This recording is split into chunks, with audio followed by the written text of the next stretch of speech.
Morning, and welcome to the Land Grant Seminar Series 2025 Fall Semester.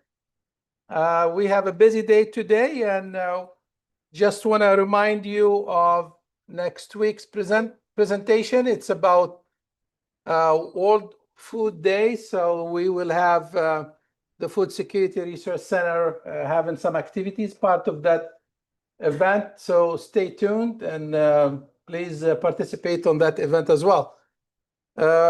It's my pleasure to have a couple of good speakers today. One is going to talk to us, and the other one I'm going to introduce him.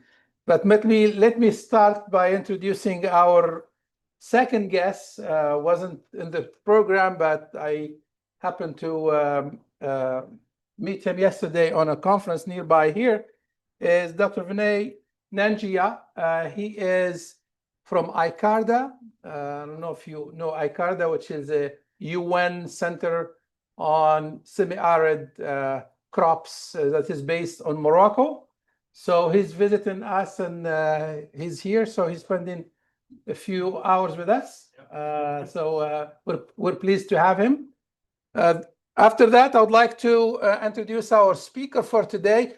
And before I start, I would like to finish unfinished business before, because I promised to give you a copy of the book when he was here, and so I'm gonna give you a copy of the book. So thank you so much.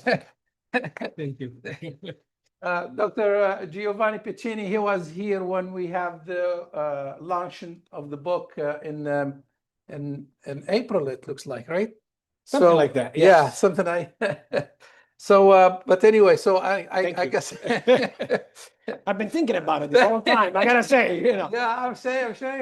Every day I say, what am I reading today? Yeah. What happened to as soon as Dr. Ferris gave me that book, then I have something to read. No, thank you so much. You're welcome. Thank you. So let me introduce our speaker today. Dr. Piccini joined TWI in August 2024, so just a little over 1 year, leading the Institute's work in providing science-based community-supported solutions for the state critical water quality and quantity challenges throughout internal expertise and external collaboration as well. So it's a statewide mandate. He previously led global seed and plant production optimization and sustainability initiatives at Bayer Crop Science, serving in leadership roles at Monsanto and Bayer from 2008 to 2024. So he has a great industry experience there. His work included developing strategies to improve production with input efficiency, especially in water resources, serving as a constant benchmark. So from 95 to 08, Dr. Piccini served Texas A&M AgriLife Research started as a postdoc, then assistant research scientist, then assistant professor. So he went through the ranks and field research locations across the great state of Texas, from Amarillo down to Uvalde. So had a great experience. He knows the landscape very, very well. During his time, he led research programs in plant stress, disease stress, physiology that advanced irrigation and yield optimization technologies in drought environments. I think drought in Texas, they go hands in hand. So good to have someone with great experience in this domain. His advances include remote sensing technologies, plant growth computer models, digital tools to help production system respond to changing environments. Dr. Piccini holds an agronomy and crop physiology doctorate from the University of Bari, Italy, and he completed executive training at University of Chicago, Booth School of Business, and also at the MIT Sloan School of Management. He served on the American Society of Agronomy Board of Directors from 2020 to 2023. He's also a member of the Crop Science Society of America, Soil Science Society of America, and the European Society of Doctors in Agronomy. So as you can see, he has a full, great, well-rounded experience. With that, I would like to introduce him to talk today about Texas Water Resource Institute addressing critical water resources challenges through research, outreach, and collaboration. With that, Dr. Piccini, welcome. Thank you. Thank you very Welcome. much. Okay, Dr. Faris. Welcome. And by the way, there are some brochures, I think. Yeah, I have some brochure of the strategic plan and a little bit of the institute. I'll present most of those, but for those of you who wanted to take it, Take a look. sure. And perfect. Thank you so much. Thank you so much, Dr. Faris, for the kind introduction. I really appreciate that. Actually, his introduction will allow me to go through slide 1 very quickly because I was going to introduce myself, but I don't want to repeat much. So why don't we just focus on my personal interest? Let's start with that. I'm married. I have a daughter and a son. My daughter is in advertising, living in Chicago, and my son is a mechanical engineer. Neither one of them wanted to be in the agricultural sector. I don't know why. I think I must have said too many things to them that they decided to go a completely different direction. I have a little dog, and my hobbies, my personal hobbies are cooking, of course. I'm Italian, right? But what else do we do there? And then love boating and fishing. And the last one is my ultimate favorite, drinking wine. I love that. As a matter of fact, tonight, Texas A&M, the Department of Horticulture, has an event called Spirited Wine, where they invite, as part of their degree program, they invite wineries, local wineries, to introduce their product, and they talk to students and everything else. So I always make sure to be there on time for that event. It's part of my continuous learning and improvement. But what really drives me is new ideas, diversity of thoughts and culture, and really, teamwork. And that's why I'm here today. I want to kind of introduce to you, we're not going to talk about research today. I'm just going to give you an introduction to the Institute, because I believe the Institute really provides an opportunity for collaboration across departments, across universities. And I believe that we have an opportunity to work together because just based on what I see here, walking the hallways and the laboratories, we have a lot of common interest when it comes to water, water conservation, and water management. And so, again, a little bit about me very quickly. I did my doctorate degree in Italy, and then I went to, as a postdoc, at University of California, Riverside, at the US Salinity Laboratory. So reason for that was really, we were talking about earlier, some common colleagues. And where I'm from Italy in the Puglia region, which is the Hill of the Boot, an area that usually does not have many rivers, and primarily is groundwater. And the groundwater suffer of seawater infiltration. So you start your irrigation season with good quality water, and as the season progresses, you have brackish water that tends to increase in salinity. So that was an interest of mine to continue my research career, and so I went to the US Salinity Laboratory. From there, I got a second postdoc, and I moved to Amarillo. So from Italy to California to Amarillo, Texas, and worked in the disease stress physiology program. And that was something completely different for me because I started working with the plant pathologist. So I was actually associated with the plant pathology department, and my former boss at the time said, is there a way that we can control disease by means of irrigation? So I use my expertise in irrigation management really to evaluate an opportunity, primarily soil-borne diseases, of course, we're talking about here. And, how can irrigation be a vehicle to control soil-borne pathogen? And so I did about 2 years in that area. And then in 2000, I moved to Uvalde and established the crop physiology program at the Uvalde Center. Did my career there. And then at the Uvalde Center, actually, I was really interested in soil water balance, crop water use efficiency, irrigation management. So we built at the time through some funding that I was able to attain at the time through the Texas Water Resources Institute, the one that I'm leading right now. We built 7 in-ground weighing lysimeters. For those of you who do research in water, you know that having a lysimeter is really, the ultimate dream for a scientist. And so we built 7 of those. And so it really gave us the ability to work very closely with folks at Davis, with folks at that have a lysimeter facility there, folks at the USDA ARS and other institutions. I don't know what happened, but I had an opportunity to go to industry. And so in 2008, I left A&M to move to Monsanto at the time. And so I actually led.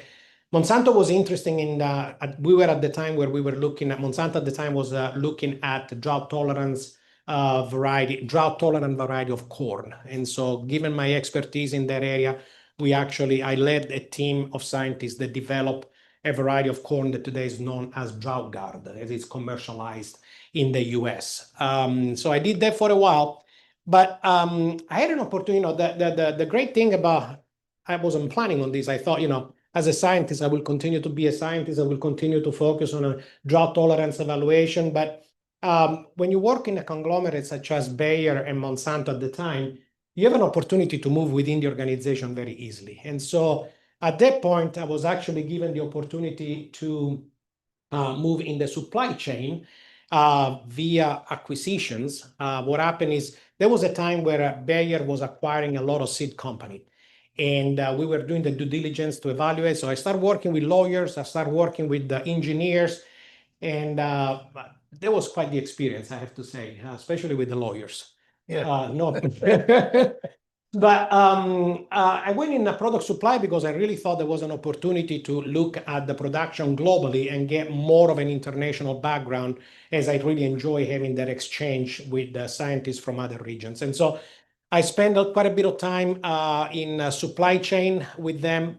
And then I served also on the American side of the country as a board of director, as an industry representative. We always struggle with the connection between scientific societies and industry. And I think there was an opportunity for me to serve on that board and provide the linkage between the industry and the scientific community. At the same time, I took advantage of taking some leadership level courses and some executive education. And so I went to MIT and Booth working on high performance leadership. I was really interested in starting to leading group of scientists. And I think there is a fine art that when it comes to having to lead scientists, not just from a scientific perspective, but in terms of their career development, professional development, and opportunities for them. So that's me in a nutshell. But I'm not the only one leading the Texas Water Resources Institute. I have two associate directors and an assistant director at the Institute. Dr. Alan Berthold, he serves as a chief of staff for the Institute. Dr. Lucas Gregory, he serves as a chief science officer for the Institute. And then Danielle Kalishek, she's our chief financial officer. So this is the leadership team, but I also have an extended leadership team. These are folks that are really connected to the people that we serve and they work with on a daily basis. And so Doctor to be Ed Rhodes also is in the watershed management area. Emily Monroe serves as a project manager for us. And then Leslie Lee is our communication specialist. And I really, I'm very grateful of having that level of expertise within the Institute, because probably one of the things that we, all of you as scientists, don't do well enough is to advertise the great work that you do. We do it very well scientifically, right? We write publication, we do all of that, and that's awesome. But that's very niche market, right? We're only telling the story to our colleagues. What about the communities around us? How do we make sure that people at the grocery store, everywhere, or in the city that we live in, know about the great work that we're doing? Having a communication manager is key to sending that message, because that's what they do on a daily basis and really provide visibility to the great work that we do. And then Michael, Rosario, and Tina also work in the area of modeling. Rosario works in the area of international boundaries and the water issues that we have at the border between Texas and Mexico. And Tina is our watershed management specialist. A little bit of history. So Texas Water Resources Institute was created in 1952. And became TWRI, the Texas Water Resources Institute, in 1964. So there is one Water Resource Institute in every state. And don't ask me why. Well, I know the answer, but there are 54 Water Resource Institute. You would think there should be 50. It's 51. We have territories, and there are a few other institutes that are, so there are 54 institutes. So there is one of these in each state. And they all have the same mandate. We all have the same mandate, right? We have to plan, conduct, and arrange for competent research. We need to promote the dissemination and the application of the results of the work that we do, provide training for scientists and engineers, and cooperate closely. And this is an area that I really believe it's probably the most important one. Cooperate closely with other colleges and universities in order to develop a statewide program designed to resolve the state and regional water-related problems. I want to focus on this because that's what we're going to talk about today a lot, right? And Texas Water Resource Institute, I would love to invite you to come and visit us, but it's just a bunch of offices. We don't have laboratories. We don't have, our strength is really to create multidisciplinary teams across all departments, across all universities. And the only thing that I will change about this mandate is this develop a statewide program, right? I think what my goal is coming to the Texas Water Resource Institute is really to develop a nationwide and even an international program. We don't want to just focus on the state. We start from the state, but we expand from there. So today, we're actually, we have developed some international collaborations through the FAO, some other companies in Australia, some private donors, as well as universities in Italy, primarily my alma mater. As far as the staff, we have 27 full-time individuals that work for TWRI, 8 students, and we're also planning on some faculty positions. So how do we do these positions, right? So typically, a position, if I have the funding to hire a professor at TWRI, that person is usually within a department or within one of our 13 experiment stations. Remember, AgroLife Research has 13 experiment stations scattered throughout the state of Texas. And so typically the professor will have a seat at one of these locations. However, will work for TWRI in the best interest of TWRI and really in the best interest of whatever also department he or she might be associated with. So currently we have position open at the Dallas Center. We're currently interviewing for that position. We have position open at the Amarillo Center. We are about to start the interview for that position. And we're really working right now with the Lubbock Center. We're thinking about developing a position for a professor of salinity. We feel like that's the next areas that we need to tackle in the state of Texas. And then at the Weslaco Center, as well as collaboration with Texas Tech University. So all of these are positions that within the next year, hopefully we will have the first 3, Dallas, Amarillo, they're open. Lubbock is under approval. We feel like it's going to be approved very quickly. And we're still under conversation and under discussion for the Weslaco and the Texas Tech position. So I want to spend a little bit of time today to tell you a little bit what do we do, our mission, our core value, the goals that we have for the Institute, and how we are going to achieve those goals. So what's our vision? Our vision is to lead water research and outreach. So we have a strong research component, but we also have a very strong educational and extension component. Improve and outreach to improve the water availability, affordability, and quality for the state of Texas, the nation, and the world.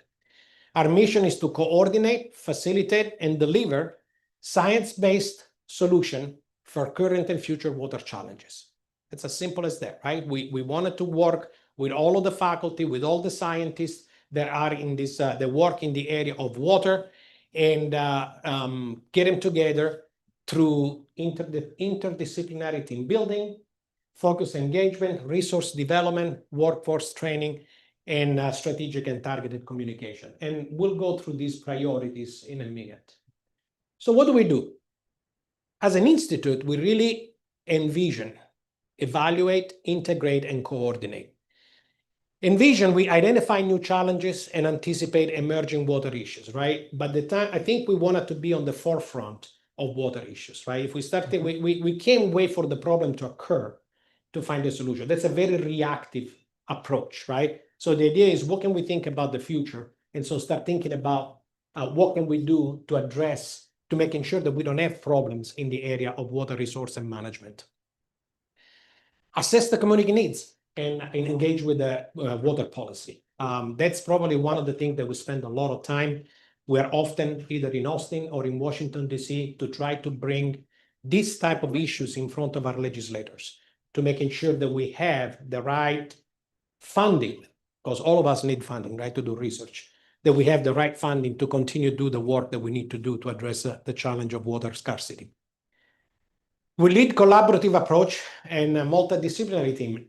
Although I am associated with the Soil and Crop Science Department as a faculty there, my goal is to get multidisciplinary team. And so I have really the opportunity to work across the entire network, the entire university system. And I say system because that includes also West Texas A&M, Prairie View, most likely in the future. We hope to establish something together, and others. So we really can work across the entire organization by creating these teams of folks and that work together towards a grant proposal or a legislative appropriation or something like that.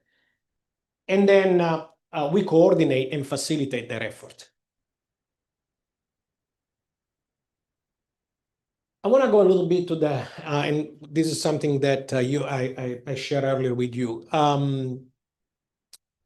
We spend a lot of time spending, as I mentioned earlier, to support the governmental legislator to target funding opportunity. We had an initiative actually this year for $26 million. Unfortunately, that did not go through this year. So we're hoping to do that again.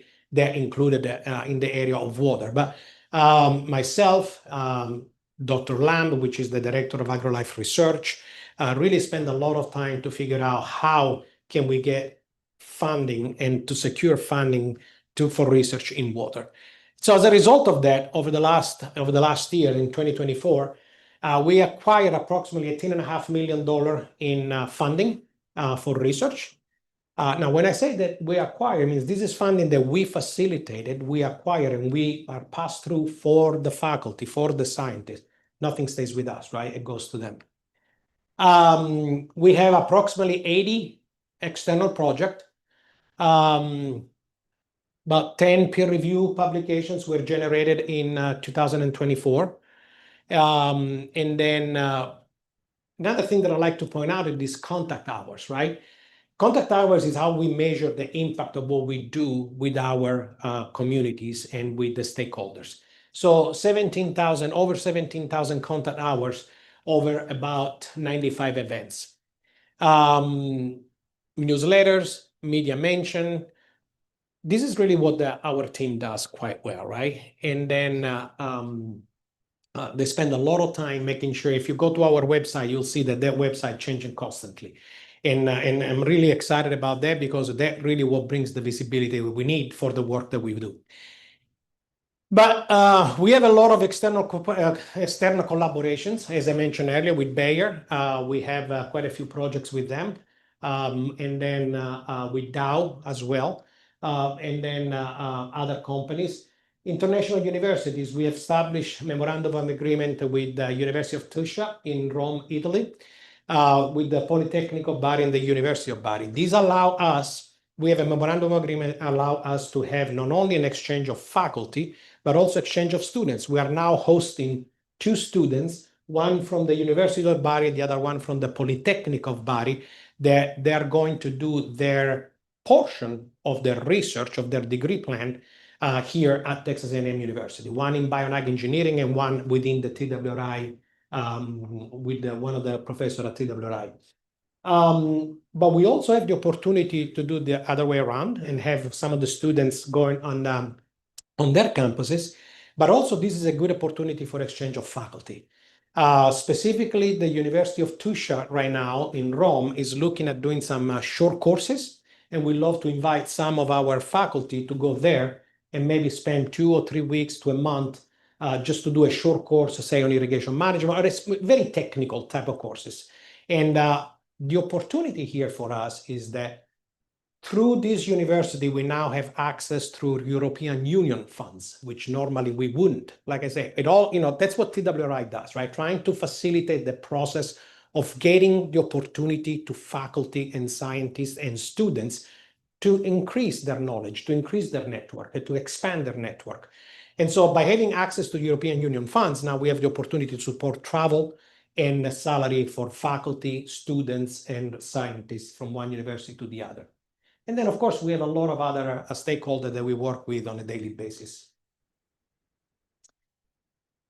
When it comes to proposal submissions, this year we submitted approximately $31.5 million in research proposal as an institute, and today 31 were selected.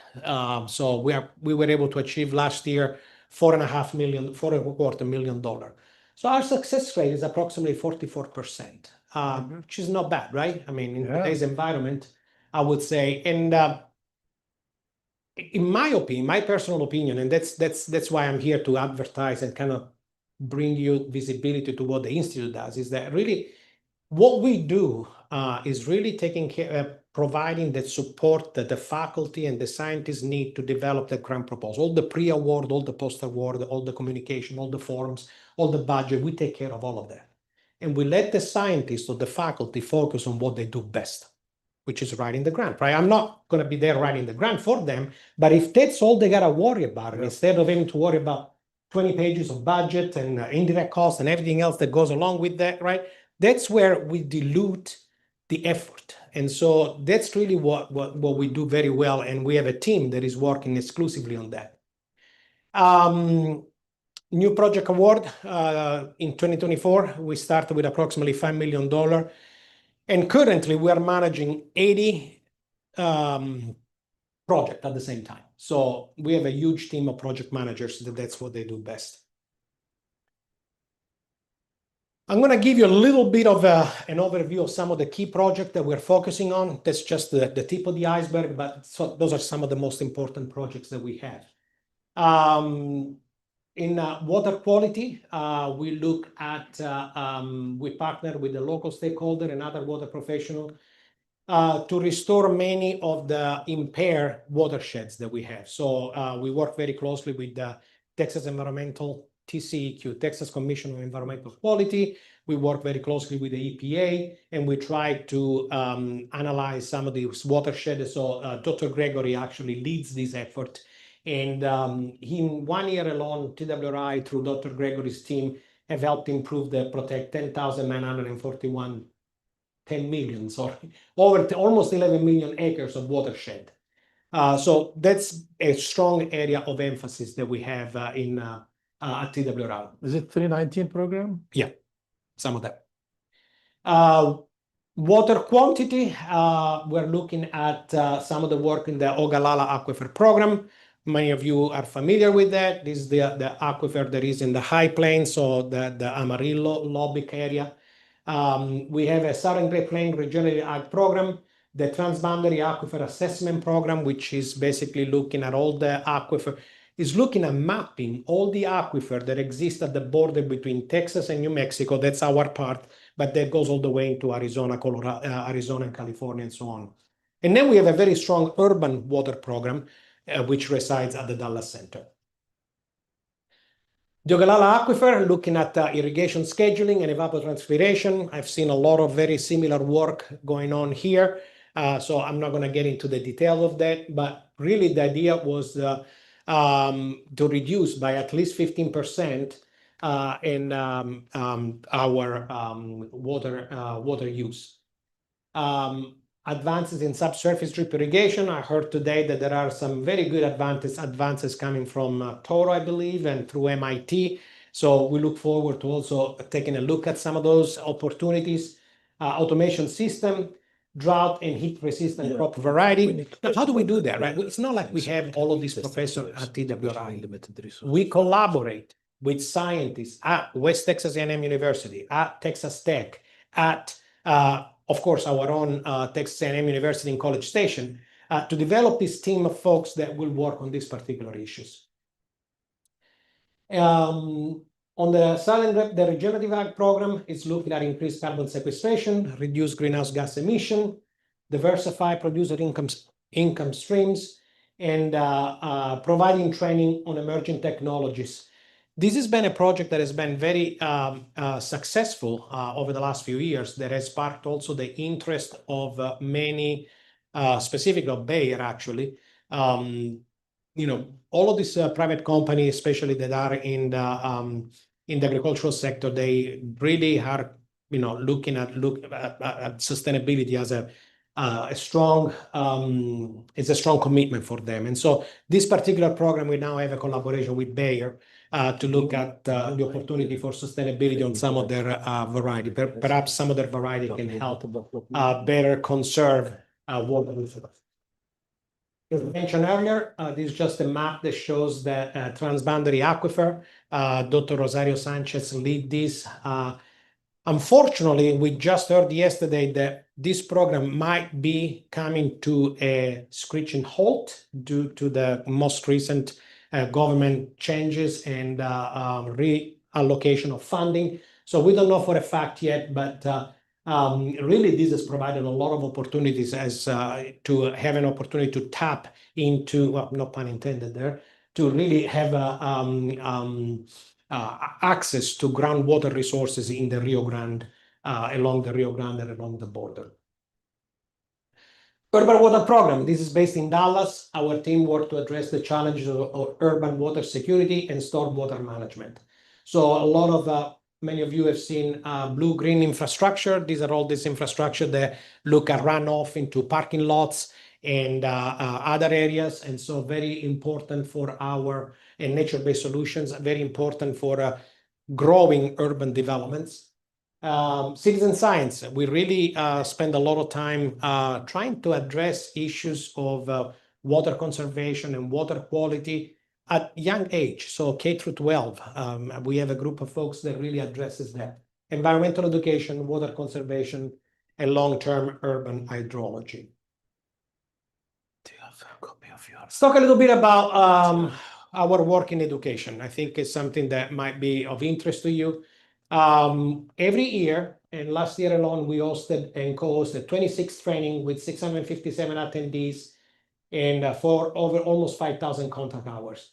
Texas Watershed Planning Course, Riparian, Water Day Research at Texas A&M, and K through 12 education workshop. This is something that I really want to point out, the Water Day Research at Texas A&M. This is an opportunity for students to showcase their research program in the area of water. It could be ranging from quality to quantity, as long as it has to do with water, right? You have an opportunity to participate into this program. And provided if you are, there is a committee that takes a look at all the products, at all the posters, and we then award, I believe the first award is about $3,000, $2,000, and $1,000 for first, second, and third place. That can use for your continuing your education and everything else. So something that I really think is very important that you are aware of, and all of that information is always on our website. But what is that we're really looking forward to? And that's the next generation of researchers, right? So since 2001, we supported 356 students with a grand total of $1.2, almost $1.3 million in funding for students. This is not research funding. This is funding that has been given to students either to do their research, graduate assistantship, tuition and fees. It could be a variety of different things. And so these are recurring. Every year we have a call for proposal. So you can apply for this and have an opportunity to work with us through your advisor, of course, through your major professor, and have an opportunity to really expand your network as well as focusing your research by, in the area of water. So we mentioned, I mentioned earlier that our goal is really to create these multidisciplinary teams and to really synergize the resources that we have across the entire Texas A&M University system. And so how do we do that is by having an approach that we call a thematic labs. Let me see what's on the next slide now. So we have 5 thematic labs, which basically are going to be our area of focus, and that's on our pamphlet that I sent earlier. It's going to be the area of focus for the next 3 to 5 years. Each thematic lab will have a director, and the director is in charge of really getting together this multidisciplinary team so that we can seek these major funding sources, whether they're private or RFPs, the traditional RFPs. But what we're really looking for is a congressional appropriation. That's what we're really looking forward to. And so the first of the thematic lab is in agricultural water sustainability. The other one is urban water management, emerging contaminants, watershed management, and water security. Before I go through the details of the 5 thematic labs, I want to talk about this resource development and program implementation. This really is where TWRI excel. This is where we have our project managers, our communication specialists, our budget folks, that really help develop those proposals and really provide that support pre and post award. So we really foster and follow the scientists to making sure that they meet the requirements of those grants and the publication and everything else. As far as the agricultural water sustainability, the goal is to develop strategy that will help agricultural producers efficiently manage water resources, mitigate contamination risks, explore alternative water sources, and assess the impact of scarcity and drought on agricultural production. Dr. Katie Lewis has agreed to serve as a director for this thematic lab. She's a professor of soil science in the Soil and Crop Science department, but she's housed at the AgroLife Center in Lubbock. In the urban water management, the goal is to assess the impact of urbanization and water resources and develop science-based strategies to sustain future growth. Now, when we think about all this lab, and this is something that I probably should have mentioned earlier, you see at the end of the day, when you look at the water sustainability, looking at alternative water resources and the impact of scarcity and drought on production, and here is the urban one that assess the impact of urbanization on water resources. These labs, this thematic lab, will work very closely together. So Dr. Ambika Chandra from the Dallas Center, she has agreed to serve as a director for this thematic lab. And as they work together, we're going to start looking at what is the opportunity for us to look at alternative water resources, whereby the agricultural sector and the urban sector can both win. You heard before, I was at the Texas Water Development Board conference earlier in the year, and they're saying that the last statistic was 1,500 people per day moved to Texas. And let's say that the number has changed. Let's say there is 1,000 people per day moved to Texas. These people need homes. These people are going to use water. These people are going to have gardens and yards and everything else, right? So the competition between the urban sector and the agricultural sector is only intensifying. It's getting, more and more critical. So we need to find opportunities to making sure that we can continue to sustain the growth of the state of Texas while maintaining the agricultural sector, which is vital. And so we need to find alternative water resources. And that's why, as I was mentioning earlier, our focus is going to be looking at either salinity water, which we got plenty of that, and produced water, which is the water that comes from the extraction of oil in the fracking industry. So I think there is an opportunity there to understand how we can do it. Desalinization, of course, we can do that, right? If you got the money, you can do that.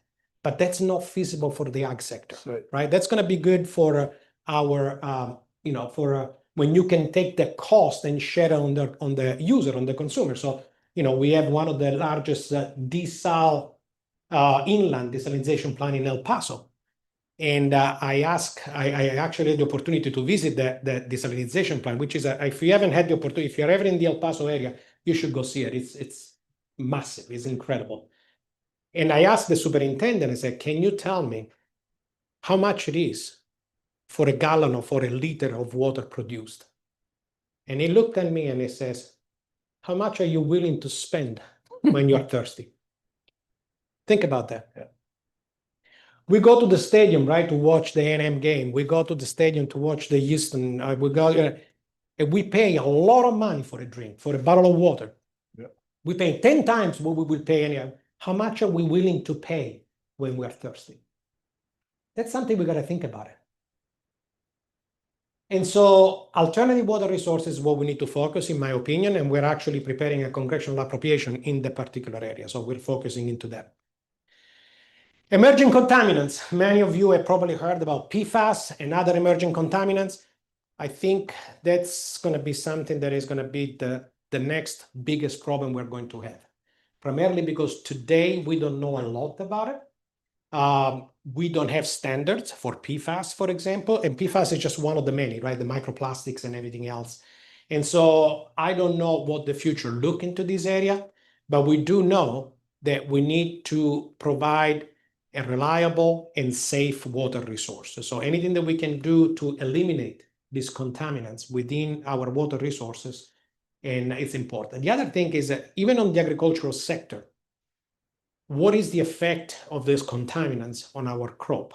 You know, especially edible crops, tomatoes, potatoes, any of these crops that we eat directly, right? And so, but most people sometimes don't think about, you say, well, why don't we use it on fiber crops, right? Because cotton, who cares? Well, we do cotton oil. So at some point, there is some part of the cotton crops that goes into human consumption.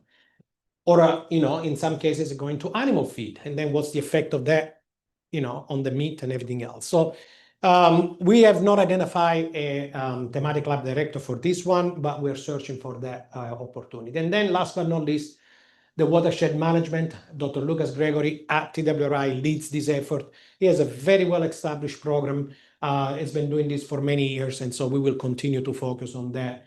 And I'm always of the opinion that you're successful at doing something, don't touch it, right? Let them continue to do what they're doing best.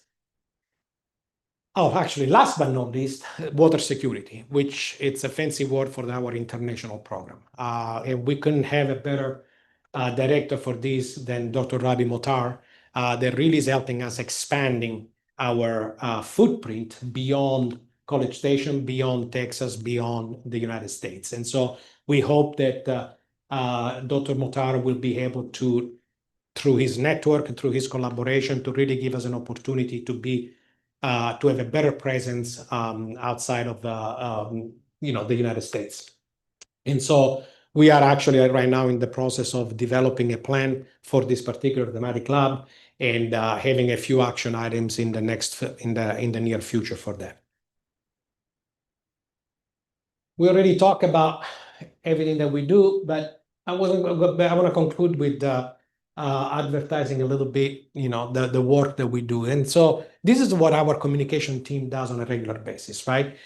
We have the Texas H2O, which is our twice-a-year publication where they showcase a particular scientist, a particular research program, a particular opportunity. And all of these are online, of course. TWRI News that comes out monthly, Texas Plus Water. I mean, all of these publications. So we try to advertise the work of the scientists as much as possible. And none of these are, of course, we have your traditional standard, scientific publication, but we're really focusing on bringing visibility to the work that you do, so that if and when anybody has a problem with water, they know that they can call Texas Water Resource Institute, and we will find their expertise within our network.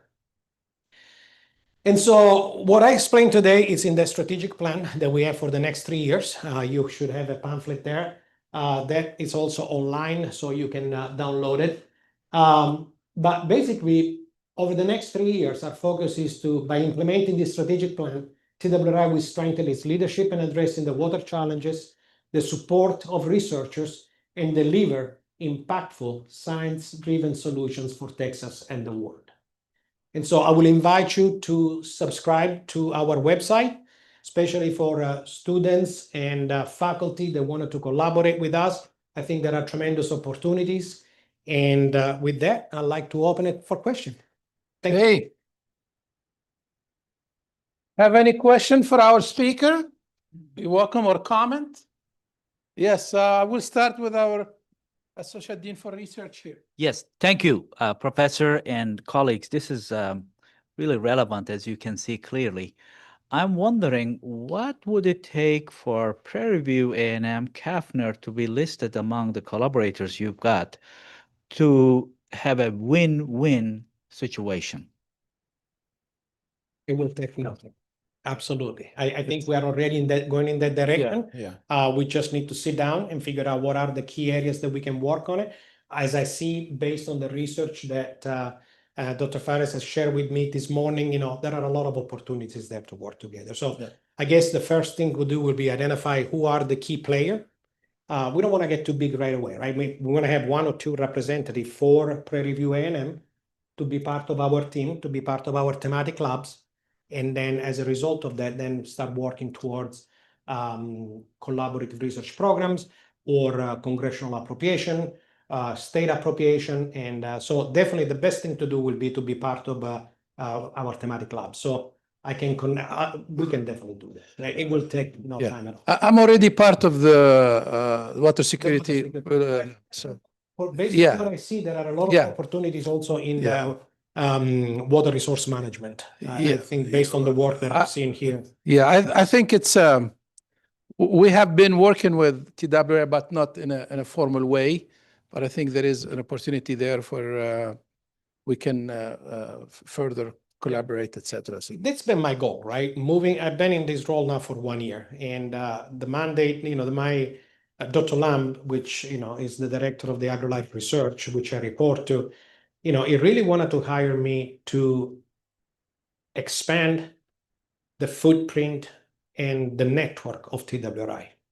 And so that's been my goal. Although I have a faculty position within the department, I'm doing 100% administration at this point. I haven't been able to even look at a research paper. So I look forward to reading that book.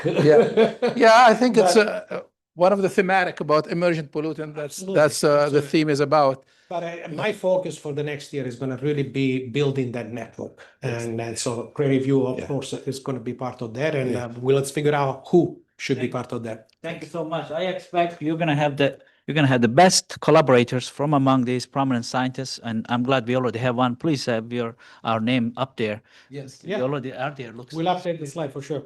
Yeah. Thank you. I guess also our student think did there was another participate. question. Yeah.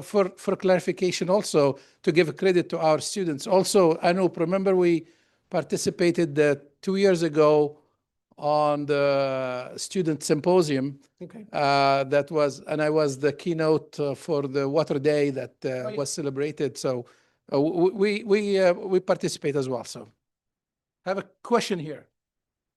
Yes, Dr. Piccini, thank you for your presentation and for the information. My question is about the urban water program.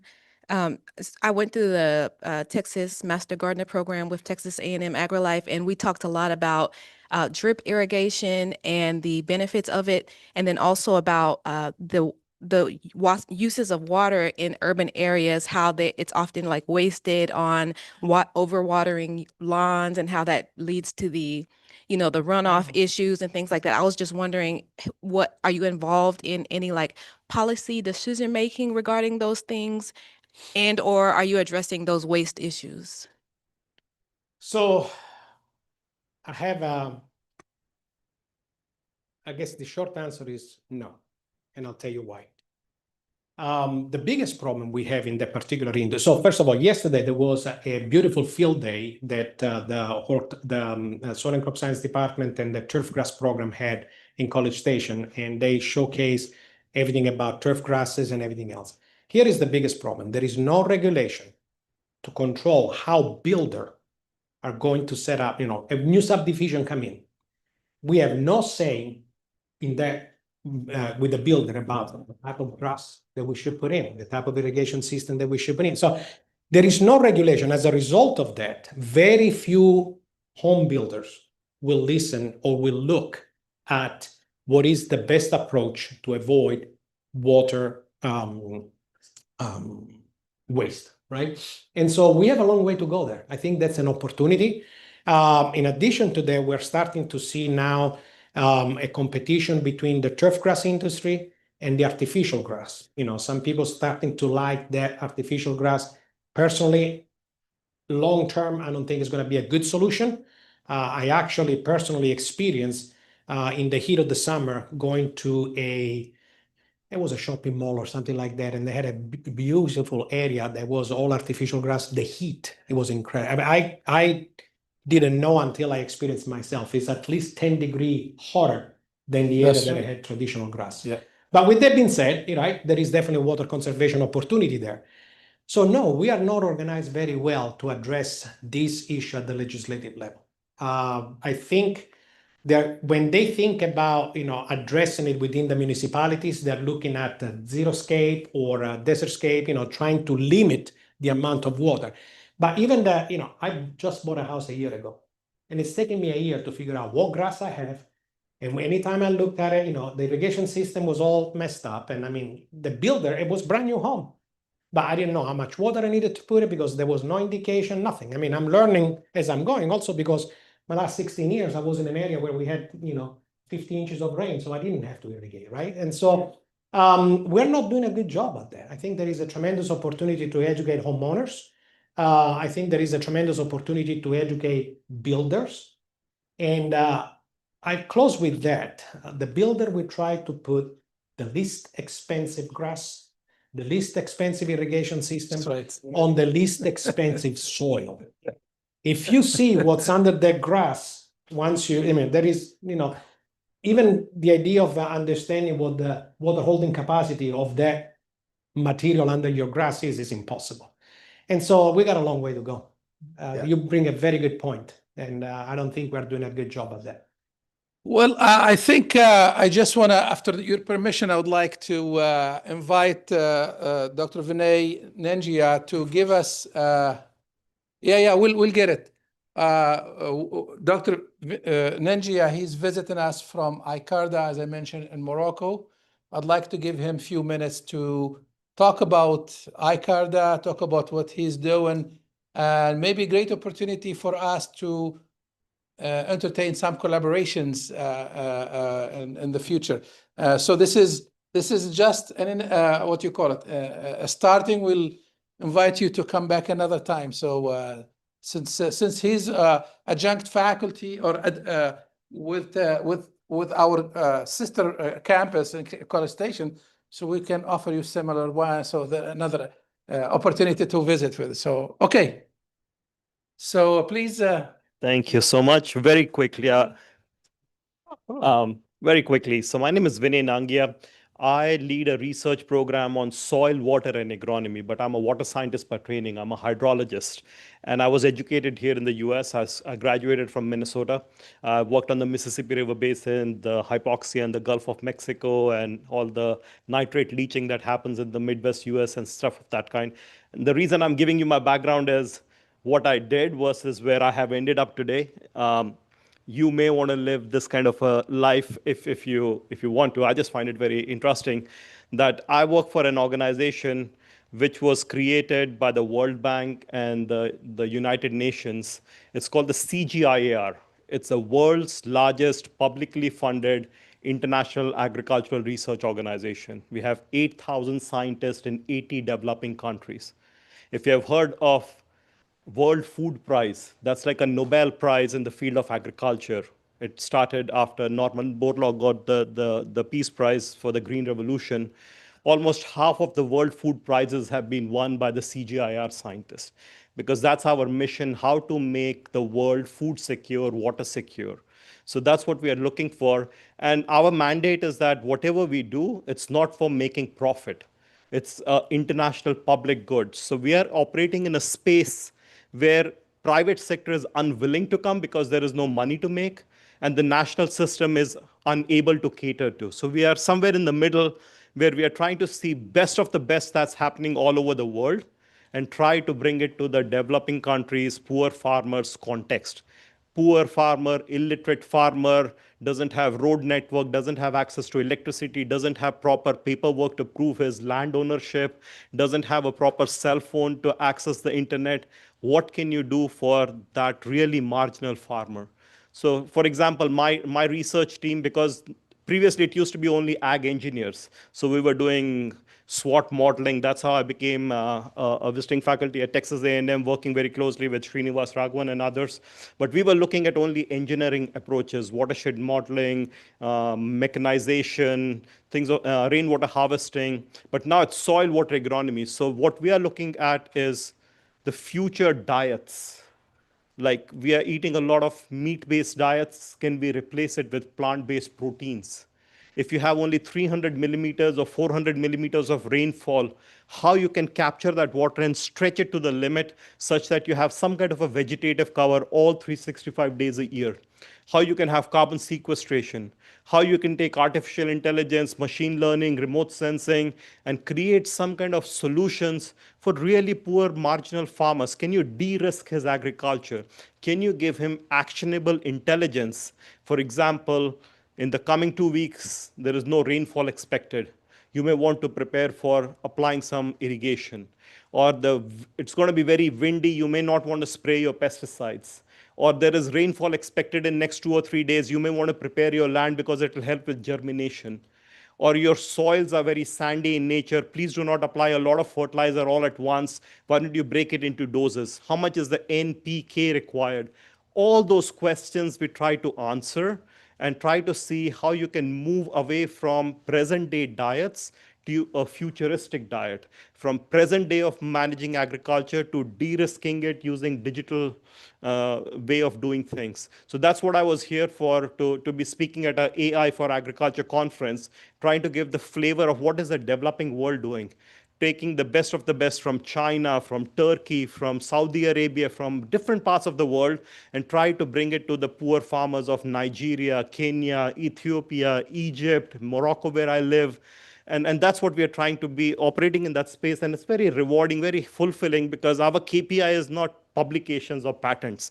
It's how many hectares are under our innovations, how many farmers were uplifted out of poverty, how many people are not malnourished anymore, how many women were able to have a dignified way of earning a livelihood. Those kind of KPIs we are looking for. So it's a very different world that I operate in, but my origins and the foundations were laid in Minnesota. So just wanted to share that with you. Thank you so much. Yeah, thank you. And your former PhD advisor is a collaborator with us here. So we have a joint project on AI. So Dr. David Molla, he's a collaborator. So we have a question from online, thanking you for a wonderful presentation, and then said you mentioned support for student research. Do postdoc researchers or other scientists also have opportunities to apply for these type of fundings and collaborative research? Yeah, typically you got to be PI eligible. So if you are PI eligible, then you can apply for those funds.